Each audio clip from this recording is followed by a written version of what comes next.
तैमूर राणा के प्रत्यर्पण पर बोला है केंद्रीय मंत्री पीयूष गोयल ने। आपको बता दें, देश को मोदी जी पर गर्व है। पीयूष गोयल की ओर से कहा गया है कि कांग्रेस सरकार में लोगों की जान गई थी। जिसने देश पर आंख उठाई उसको सख्त सजा मिलनी चाहिए। जिस होटल में हम खड़े हैं कांग्रेस सरकार में यही लोगों की जान गई थी। कांग्रेस सरकार के समय हम जिस होटल में खड़े हैं यहीं पर आतंकवादियों ने हमला किया था।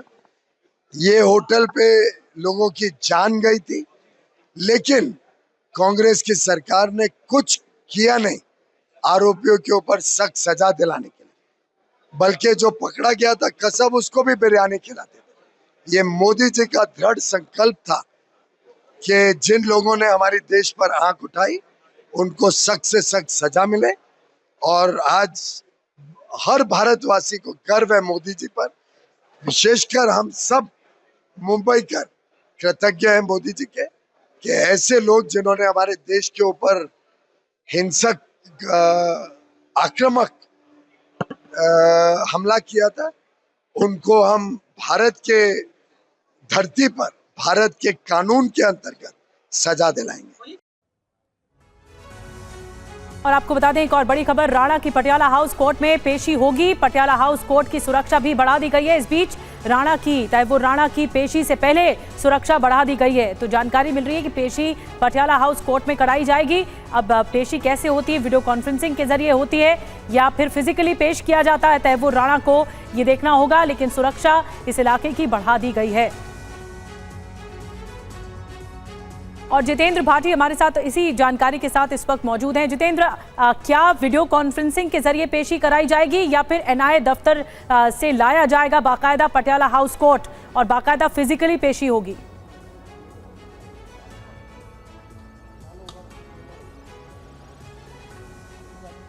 कि जिस तरीके से मुंबई हमलों के मास्टरमाइंड तैमूर राणा को प्रत्यापित किया जा रहा है, तो यहाँ पर तमाम जो मामले से जुड़े हुए दस्तावेज हैं, क्योंकि घटना भले ही मुंबई में घटी थी लेकिन वहाँ से दस्तावेज जो हैं जनवरी में ही यहाँ की स्पेशल एनआईए कोर्ट जो है उन्होंने यहाँ मंगा लिए थे। आगे कार्रवाई यहीं पर चलेगी। तो ऐसे में जो ड्यूटी मजिस्ट्रेट हैं वो यहाँ 2 बजे पहुँचेंगे। लेकिन अब इस बात को लेकर के एजेंसी को तय करना है कि क्या उसको यहाँ पर फिजिकल पेश किया जाए, वीडियो कॉन्फ्रेंसिंग के जरिए पेश किया जाए, क्योंकि सेंसिटिव मामला है। लेकिन उसके तमाम इंतजाम किए गए हैं। आप देखेंगे सुरक्षा वालों को यहाँ पर सुबह से ही तैनात किया गया है, क्योंकि बड़ा ये मामला है। क्योंकि हमने जो आतंकी थे उसको ढेर किया था, कसाब जिंदा पकड़ा गया था, लेकिन वो लोग थे जिन्होंने साजिश को अंजाम दिया। लेकिन साजिश के जो रचने वाले लोग थे उनमें जो मास्टरमाइंड माना जाता तैमूर राणा, वो किस किस के साथ जुड़ा हुआ, तमाम जो तय खुलेंगी वो राणा के बयानों के बाद खुलेगी। और देखिए कानूनी रूप से उसके मामले को आगे जो ले जाया जाएगा वो यही की जो एनआईए कोर्ट है पटियाला हाउस कोर्ट स्थित, यहाँ पर मामला आगे बढ़ेगा। तो इंतजार इस बात का किया जा रहा है कि क्या यहाँ पर तैमूर राणा को फिजिकली पेश किया जाएगा या फिर वीडियो कॉन्फ्रेंसिंग से। हालांकि जो चांसेस हैं वो ज़्यादा ये है कि वीडियो कॉन्फ्रेंस के जरिए जो है एनआईए उन्हें जो है कोर्ट के सामने पेश करे और इस मामले में रिमांड ले, ताकि पूछताछ की जाए, पता लगा जाए कि साजिश के तार कहाँ से जुड़े हुए हैं और कोई कौन उसके पीछे था। जी, बड़ी जानकारी जितेंद्र भाटी हम तक पहुंचा रहे हैं कि हो सकता है, मुमकिन है, पूरे चांसेस हैं कि वीडियो कॉन्फ्रेंसिंग के जरिए जोड़ा जाए, लेकिन अभी कुछ तय नहीं है। सुरक्षा बढ़ा दी गई है। जो दस्तावेज हैं वो भी जांच करने के लिए 2 बजे तक अधिकारी पहुंचेंगे। और अब हम आपको मिलवाते हैं मुंबई हमले के चश्मदीद श्यामा चव्हाण से, जो उस वक्त कामा हॉस्पिटल में मौजूद थे। हमले के वक्त दरअसल उनकी पत्नी हॉस्पिटल में भर्ती थी और वो दवा लेने के लिए बाहर निकले थे।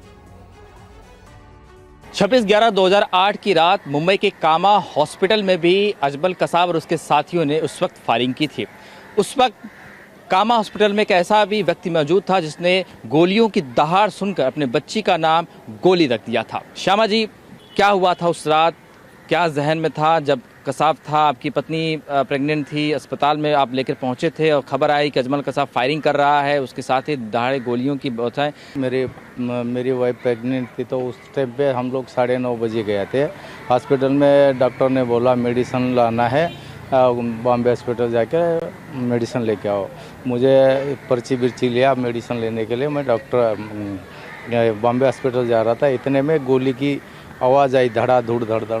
मैं सोचा उस दिन इंडिया इंग्लैंड का मैच था। तो मैं बोला इंडिया जीत गया होगा, उसके लिए बज रहा बोल के मैं नीचे जा रहा था, सीढ़ी से नीचे उतर रहा था। तो इतने में 2 जन को धड़ धड़ धड़ मारा सामने, आग के सामने। मैंने देख के मैंने रिटर्न भाग के सबको दरवाज़ा लगाने के लिए बोला और मेरी वाइफ को और डॉक्टर को लेके जाके डिलीवरी कराओ, बाकी का हम संभालेंगे बोल के अंदर बैठ के खटिया पे खटिया डाल के हम लोग खड़े थे। फायरिंग हो रही थी, अजमल कसाब को आपने देखा था? उस टाइम फायरिंग हो रही थी तो हम लोग अजमल कसाब और वो दोनों को देखा। हमारे इधर कांच डाल के लॉक करके बैठे थे तो उल्टा घन से मारा, क्रैश हो गई कांच। हम लोग देख सकते थे, उन लोग नहीं देख सकते थे, वैसा कांच था वो डिलीवरी वार्ड। तो इतने में पुलिस की वैन आई, हमारी पुलिस वाले आए तो हमारे मन में हो गया कि हम लोग बच सकते, नहीं तो बचने की कोई उम्मीद नहीं थी। पुलिस वाले की वैन आने के साथ उन लोग दोनों ऊपर भाग के चले गए चौथे माले पे, और पुलिस की वैन आने से ऊपर गए तो हम लोग देखा फायरिंग तो हो रही थी, अभी क्यों रुक गई। फिर नीचे देखा तो कोई नहीं था। पुलिस की वैन आने से उन लोग चले गए ऊपर, तो हम लोग नीचे देखा खिड़की में से तो पुलिस वाले आए, तीनों को उधर ही मार दिया गया झाड़ी के नीचे। तो सब चीज़ हम आँख से देखा। फिर बाद में वो तीनों को मारने के बाद वो कसाब और दोनों उतर के भागे तो भागे, कहाँ भागे पता नहीं, गाड़ी लेके भाग गए। तो 26/11 के जो चश्मदीद रहे उनकी बानगी हम आप तक पहुंचा रहे हैं। 26/11 की रात जब मुंबई के सीएसटी स्टेशन पर अजमल कसाब और उसके साथी फायरिंग कर रहे थे, उस वक्त मोहम्मद तौफीक शेख उर्फ छोटू अपनी चाय की दुकान पर मौजूद थे और उन्होंने फौरन ही आतंकी हमले की सूचना दूसरे लोगों को दी, जिससे कई लोगों की जानें बच सकीं। देखिए संवाददाता शुभम पांडे की ये रिपोर्ट। 26/11/2008 की वो रात कोई नहीं भूल पाएगा, जब अजमल कसाब के साथ 10 आतंकवादियों ने मुंबई की सड़कों पर लहूलुहान कर दिया था। इस वक्त हमारे साथ एक ऐसे चश्मदीद गवाह इस वक्त मौजूद है जो इस वक्त कई सारे लोगों को जिंदगी, एक नई जिंदगी हम कह सकते हैं, वो दी थी। हमारे साथ इस वक्त छोटू चाय वाला के नाम से विख्यात मोहम्मद शेख इस वक्त मौजूद है। ये बताइए कि उस रात क्या हुआ? सर मेरे को ये सब पता ही नहीं था कि उस दिन आतंकवादी हमला ऐसा होता है। इंडिया और इंग्लैंड का मैच था उस दिन। मैं बोला इंडिया मैच जीत गया। मैं चाय का पैसा लेने जाता हूँ रातों कलेक्ट करने हिसाब, कि वो लोग प्राइवेट कैश लिखते हैं। तो मैं चाय का बोला बाद में आ जाओ, गर्दी बहुत है। ठीक है, मैं 12 के खड़ा होकर बात करते रहा। वहाँ पे 2-3 पुलिस वाले खड़े थे, वो भी खड़े थे। तो देखा तो पटक दिवाली में कैसे पड़ता है, पाट फूट ढूम पाट फूट, मतलब ऊपर देखा शॉर्ट सर्किट नहीं, मतलब इंडिया मैच जीत गया। देखा तो वहाँ से पुलिस वाला दिख रहा नहीं है।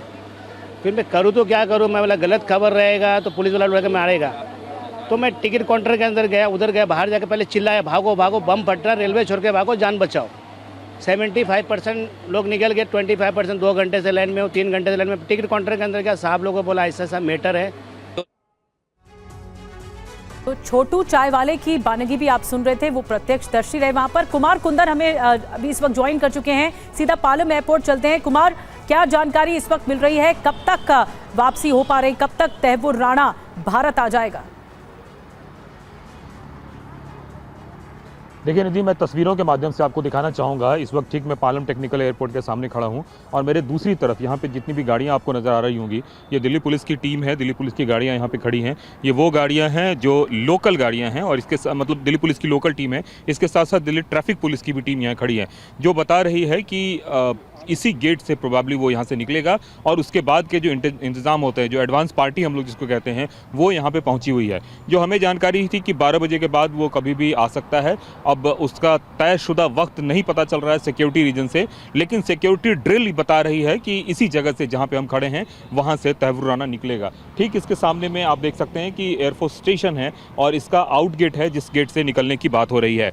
और तमाम तरह के जो यहाँ पे अगर सड़कों की बात करें तो इसको फिलहाल तो खाली कराया गया है और हालांकि ट्रैफिक सामान्य रखा गया है। वैसे भी आम दिनों की बात करें अगर निधि, तो यहाँ पे ट्रैफिक बहुत ही सामान्य होता है, बहुत कम लोग होते हैं यहाँ पे। शायद यही वजह है कि एक ये भी कारण बताया जा रहा है कि इस जगह को चुना गया है कि टेक्निकल एरिया से निकाला जाएगा तो ट्रैफिक से बच पाएगा और तमाम तरह की भीड़ भाड़ से बच पाएगा। तो दिल्ली पुलिस की टीम यहाँ पे खड़ी है, दिल्ली ट्रैफिक पुलिस की टीम खड़ी है। सब इस बात के इंतजार में है कि तहव्वुर राणा कब यहाँ पे आए और उसके फिर यहाँ से एनआई की तरफ ले जाया जाए।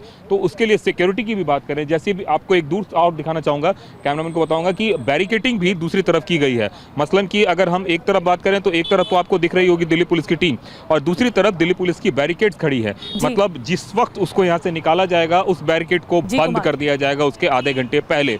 तो ये तमाम तरह की तैयारियां जो निधि TV9 भारतवर्ष आपको दिखा रहा है, वो तहव्वुर राणा के यहाँ पे सुरक्षित ले जाने की कवायद है। टीवी 9 भारतवर्ष की इस वक्त ग्राउंड जीरो पर मौजूद है और पल पल की अपडेट आप पहुंचा रहे हैं। कुमार कुंदन हमारे साथ हैं, पुनीत हमारे साथ है, जितेंद्र भाटी हमारे साथ हैं और जितेंद्र शर्मा भी हमारे साथ हैं, जयप्रकाश सिंह भी हमारे साथ। एक बड़ी टीम इस वक्त टीवी 9 भारतवर्ष की हमारे साथ मौजूद है। इस खबर पर पल पल लगातार आपको अपडेट देते रहेंगे।